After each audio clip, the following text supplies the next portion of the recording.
So Dr. Ojewunmi holds a PhD in biochemistry and specializes in human genetics. He works as a molecular biologist at the Sickle Cell Foundation Nigeria, Lagos. He is the head of the DNA laboratory at the Sickle Cell Foundation Nigeria and a trained genetic counselor. And today we'll be talking very importantly about prenatal diagnosis of sickle cell disorder. Very, very important. But really, I want to ask, what it really is the function of a genetic counselor? Like, what do you do as a genetic counselor? As a genetic counselor, you are expected to see people who live with the disorder, Okay. their families, the caregivers, and they want to know why do they have this sickle cell disorder, how did it come, how can it be managed, what can they do, is there any hope for them? Okay, so these are various questions that go on in their minds, Okay. and they want somebody to talk to them, somebody who will be able to provide some kind of support. So that's what a genetic counseling is all about. Right. And of course, for every time when we talk about management of sickle cell disorder, a good component of that management is genetic counseling. Okay. Okay, so that's the time when you can see face to face with the people who have the disorder and tell them how they can live with it. Okay. So really, who needs genetic counseling? At what point do I say I want to go and seek, the counsel of a genetic counselor? Okay. Number one, everyone that has hemoglobin AS, Okay. you need to see a genetic counselor because you need to know who can you marry when it comes to the point of marriage. Those are the carriers now, yes, the right? carriers. Okay. They carry the traits, which Okay. is S. Okay. So you need to know, who can I marry? Can I marry somebody with hemoglobin AA? Can I marry another person with hemoglobin AS? Can I marry somebody with hemoglobin SS or SC, AC, or whatever type of hemoglobin phenotype that the individual has?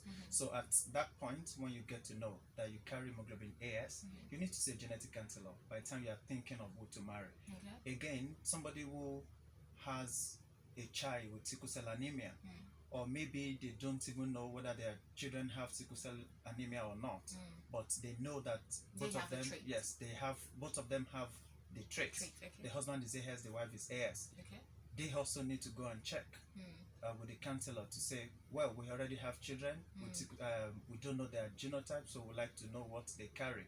Okay, so they need to see a counselor there too. Okay.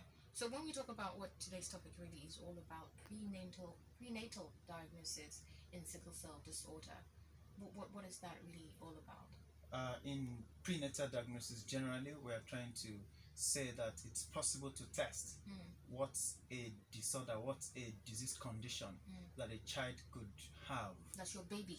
That the baby could Inside have. the womb. Yes, inside the womb, the fetus. Okay. Okay, so that's what it's been tested for. But in the case of prenatal diagnosis for sickle cell disorder, we're trying to check this baby, what's the genotype that the baby will carry?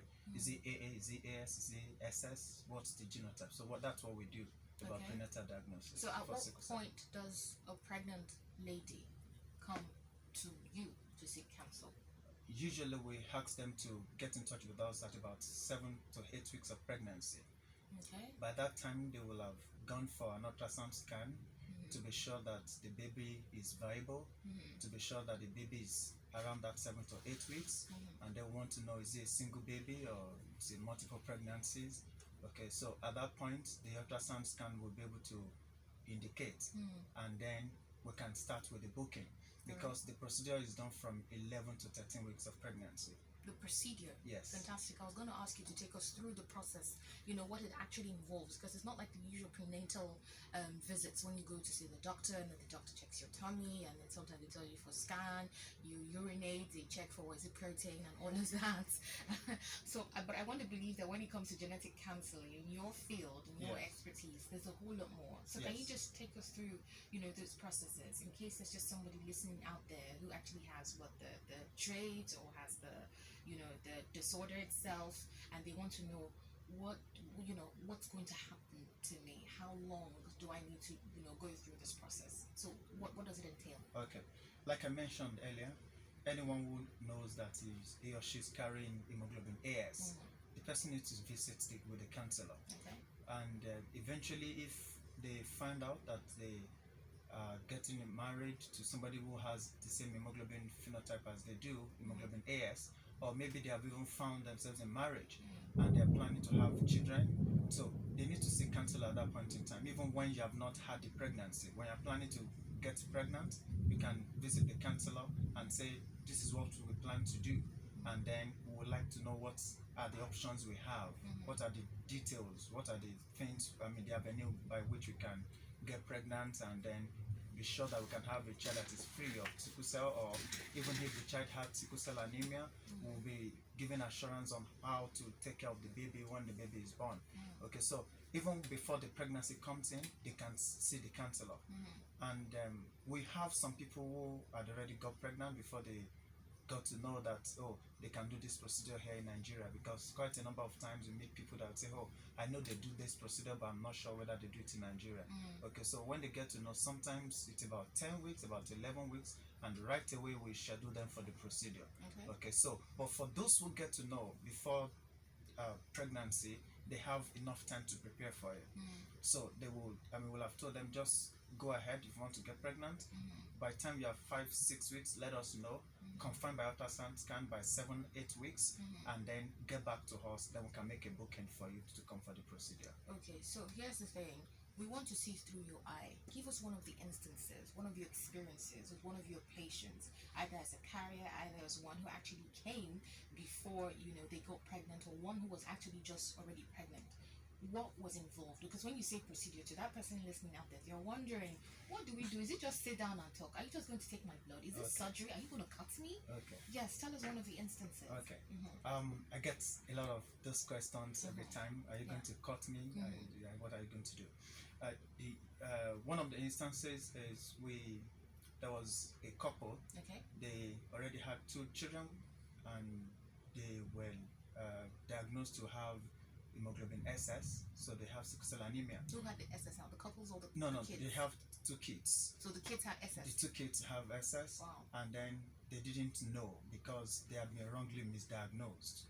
Okay. They had told them before they married that they were AA, both of them, in different laboratories. So they went ahead to get married, and they just found out later that the children were healed, and were trying to see what could happen, that the children were falling ill.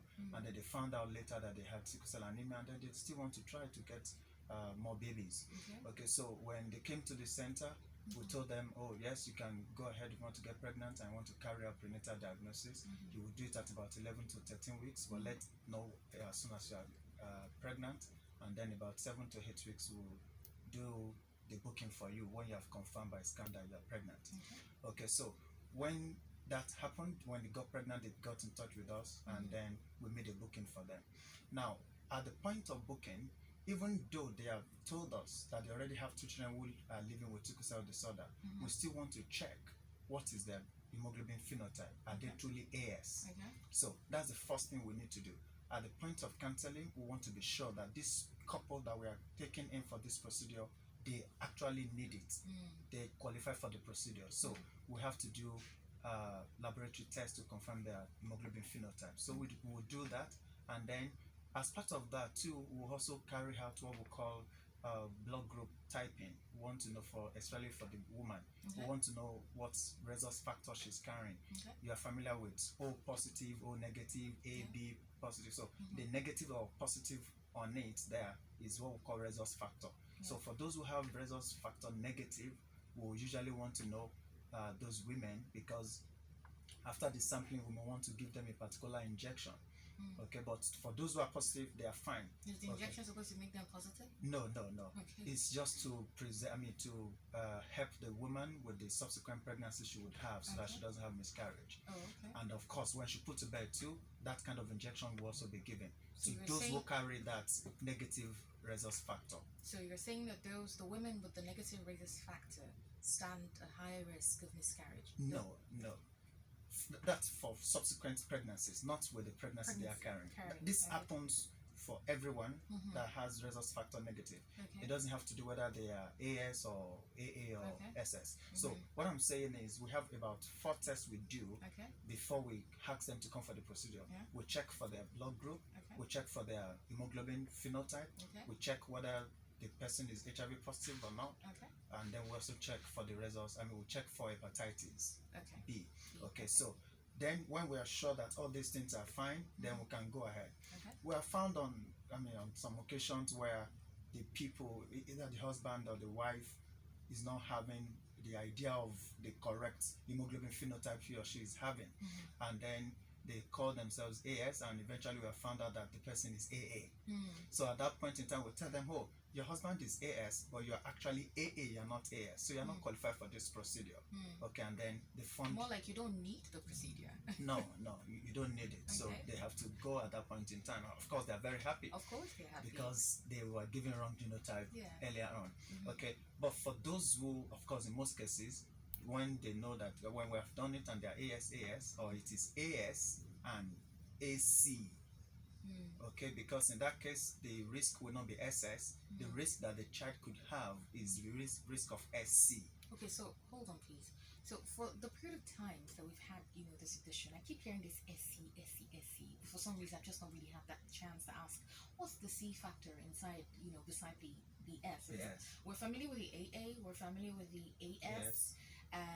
SS. SS, yes. But which is the SC? Just as we have AA, AS, we also have what we call AC. AC. There's SC, there's SS, there's CC. There are quite a number of hemoglobin variants. Okay, so what does this C mean? So the layman out there, AA is the super duper, genotype that's there. Yeah. AS says, oh, you have some trait of sickle cell beside your A. SS means, oh yes, you have the sickle cell trait. But AC, I'm not sure. So somebody who has AC, C is just another variant of hemoglobin, just like S is. Now, anyone who carries C with A, the person is also normal, like AA or AS. Like really normal. Yes. Not a little below or a little beneath normal. the AA. Normal like AS, normal like AA, the person is perfect. Okay. Then the only thing there is when the person is thinking of who to marry, just like AS, the person also will have to be conscious. Because if you marry somebody who is AS, you could have a child with SC. And SC is a form of sickle cell disorder. Wait, so if an AC marries someone with AS, there could be risk of having a child with hemoglobin SC. And SC is also another form of sickle cell disorder. Oh. Yes. Okay. So the C there is also a variant. Now, what we are familiar with is A, S, and C. But we have over 500 hemoglobin variants. From our laboratory, we have seen people who have hemoglobin like G Philadelphia. We have seen people with thalassemia trait. We have seen people with O. We have seen people with D. We have seen with E. So there are different kinds of hemoglobin variants. We're only aware of those ones that are common in Nigeria, which are the AS and then the C. Of course, the C is common now among the Yorubas in Nigeria. Okay, so when you see AC, then with AS, there could be that risk of having a child with SC. So it's also a sickle cell disorder, but of course a milder form of sickle cell disorder. When you say milder form, yes, they don't stand milder means they will not have frequent.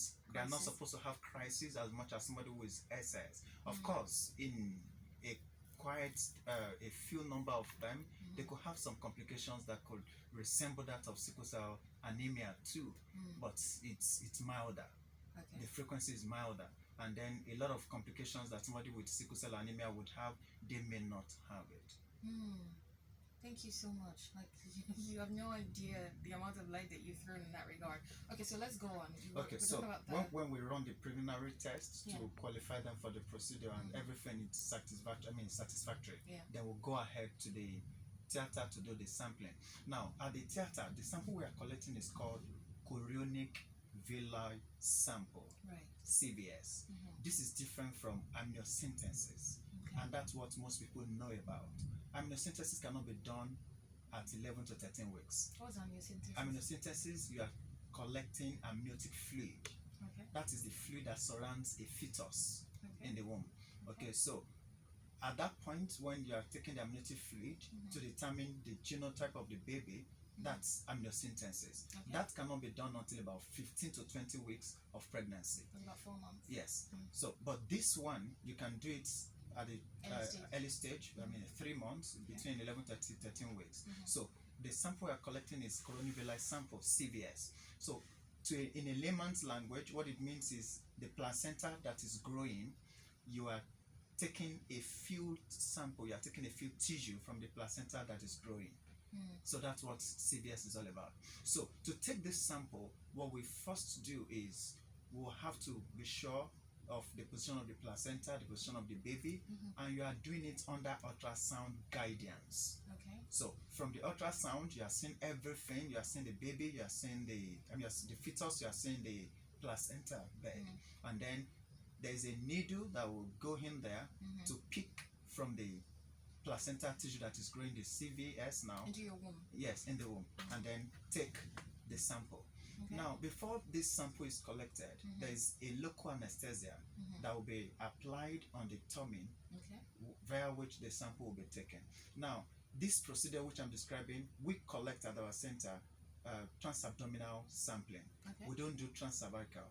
Transcervical means you are going through the cervix to collect the sample. Okay. When we started in 1993, of course, that was before I joined the center.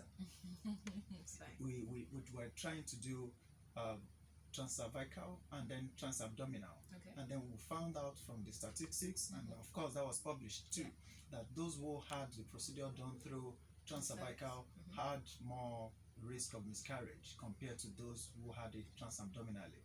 Okay, so a long time ago, we abandoned through the cervix, and then we're collecting the sample through the abdomen. Yeah. So once the sample is taken now from the abdomen, we're not cutting anything. It's just like, just a needle, put it there, and then collect the sample. After you finish collecting the sample, just remove it. The whole sampling is about 5 minutes. Okay. Yeah. So immediately we just clean the place where the sample was taken, and then ask the woman to just rest for about 30 minutes. After that, she can go home. But of course, because the procedure has a little risk of miscarriage, this procedure I just described Even now, with the one through the abdominal? yes, yes. Okay. The risk of miscarriage is at our center is about 2%. So meaning that if 100 women will come, let's say in a particular period of time, 2 of them might have miscarriage. So 2 out of 100, about 2% risk of miscarriage. So it's minimal, but one of the things the couple will have to consent to at the point of counseling is that I know that this procedure has a little risk of miscarriage. Okay. So after the procedure, they rest for 30 minutes, then the woman can go home. But we usually say to them that they should have a rest at home at least for 3 days, so that the woman is fine, everything is okay before she goes on with her routine, because of the risk of miscarriage. The risk of miscarriage associated with the procedure is high within 72 hours after sampling. So that's the window at which we ask them to rest Not at to home. indulge in anything rigorous. Yes, as much as possible have bed rest, and then they can continue their routine activities afterwards. Okay. So how long does the result come out? Yes. Does it take the before result comes out after 72 hours. Oh, after 72 hours 72 as well. hours, yes. Okay, very interesting. Prenatal diagnosis in sickle cell disorder is what we have been talking about on the show Surviving Sickle Cell with Dr. Sola, Ojewunmi, and myself, Thelma Illen. Today has been most interesting. Now's the time for you to actually put your calls through with your questions, fears, or concerns. I have tried to actually put some of those questions that I think that you might want to ask. So please, if you do have more questions to ask, put it through our number 0700 923 923 923, or our WhatsApp platform. It is 0817 313 6193. When we come back, we'll be talking about accuracy in genetic testing. Don't go away. Sickle Cell in conjunction with our partners, Sickle Cell Foundation Nigeria, and of course it is in honor of the memory of our beloved Tracy Butler. Thelma Illen is my name, the host of the show, and I've been doing this with Dr. Sola Ojewunmi, a genetic counselor who holds a PhD in biochemistry and specializes in human genetics. Prenatal diagnosis of sickle cell disorder is what we have been talking about We have very little time, so if you actually do get through to me via the number 0700 923 923 923, please make your questions as brief and brisk as possible. Okay. We did say when we come back from the break, we want to talk about accuracy in genetic testing. I'm not sure how we're gonna be able to do this, but let's see. Let's take this call. Hello, good afternoon. Are you there? Good afternoon, sir. What's your name, please? A lot of You said complications. people or the baby? The babies. The baby. Okay. Yeah.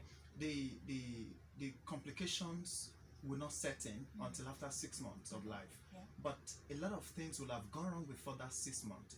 Okay, but if you have known while the child or the baby was in the womb, you will know that, oh, this child now has hemoglobin SS, even if the child looks normal, perfect. Okay, and then you will know how to manage the child. So we are doing it for the sake of management of sickle cell anemia, and then those people who get to know early and they take that management early, they live well, they do better than those who get to know at the onset of complications. And the management is advised at the Sickle Cell Foundation Nigeria, which is located opposite Luz Idaraba. Surulere. We're going to take one more call. Hello, good afternoon. Hello, are you there? Good afternoon. Tell us your name. The two of them, then they will be able to say exactly what type of alpha thalassemia do they carry, because there are different kinds of deletions that could make somebody to have alpha thalassemia. So the first thing is to really be sure what type of alpha thalassemia deletion they have, which makes them to be carriers of that alpha thalassemia, and then see to what extent will that affect the hemoglobin they carry, that will determine whether they are AS or AS and all that. So I think the right diagnosis has to be made and the result has to be produced. I need to see the results, know what to do about that. So such couples also can contact us, and then we can pick it from there. Okay, so Dr. Ojewunmi, in 1 minute, you're going to have to answer all of these questions. I'm going to leave the one for accuracy for another day. How affordable is this procedure, the one we talked about? The procedure costs 270,000 naira to do it. 270,000. 270,000. And it's carried out at the Sickle Cell Foundation Nigeria. Okay.